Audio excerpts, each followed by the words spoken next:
Alright, this is Vegeta8259, and this is part 3 of my work in progress on the 1:144 scale Nightingale. And I've been here painting. As you can see, I've got most of the red parts painted. Just got to paint these two right now. So yeah, things are coming along nicely. I wanted to make this video to give you guys a idea of what kind of color paint scheme kind of thing I'm going to be going with. Let's see, so as you can see, I've laid down a base coat of red, and what I was planning to do for Nightingale is just do some pre-shading on him, like I did with my Master Grade Unicorn Gundam HD color version. And then I think I'm going to go with a gloss finish on Nightingale. And not the entire kit. I'm thinking the red and black parts will be glossy.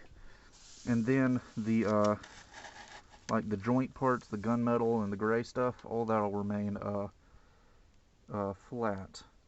So it'll be like just the red and black parts being glossy. Because, I mean, when you think about it, like a sports car, you know, the outside of the sports car is glossy, but the tires aren't glossy, so I don't think it's too big of a stretch to say that the entire kit ought not to be glossy anyway. So this is the point where I'm at right now. I'm about to go in with some black and do some pre-shading, and then go over that again with red, and then the red parts should be done at that point. I've already done the gunmetal parts. I don't have them with me right now. And then all I have left to do are the white and gray parts, and do a little bit of masking and a little bit of hand brushing, and the paint job should be done at that point. So I'm actually hoping I can finish Nightingale within a week from now. So actually it'll probably be less time than that, but I'm giving myself a week just to play it safe. Alright, and after that painting session, this is what we've got. So I'm just going to show you a few of the things here. I did get around to painting the white parts. As you can see, I did a little bit of shading around the panel lines there. Actually, here is the torso of Nightingale. As you can see, you got the red, the head. I mean, it comes off. It's just on a ball joint. So you can see here are some of the gunmetal parts right here. And, you know, these propellant tanks are just going to fit right in back there. Whoops. As you can tell, not everything is glued together yet. Anyway, turn this guy around. I did end up replacing that elbow joint, and he is just going to have a fixed pose elbow. As you can see, it's just a bent metal rod. He does still have rotation at the elbow, and he still has that Revoltech joint for the shoulder, so he still has all his rotation and stuff like that. But he doesn't have a bend at the elbow, which I'm not really concerned about, because really there's not many ways you could bend his elbow anyway. So I thought it was worth it to sacrifice strength for posability, because that elbow joint that came with the kit just was not going to hold. Let's see, what else? I'll put this guy to the side. Here are the binders, the gunmetal underpart, RL, need this one, and then this will just fit up under here. I'm going to be doing some gray detailing up under here to give it a little more definition.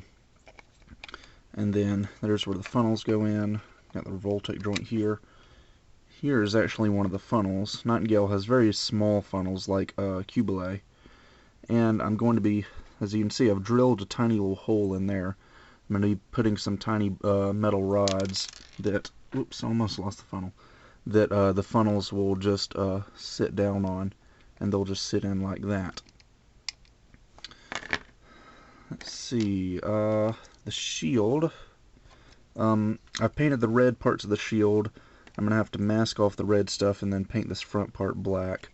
Same thing with the back. I'm going to have to mask off the red and paint that gunmetal. But the magnet gimmick, I think, worked out pretty well. Let's see. Let me get this other forearm over here.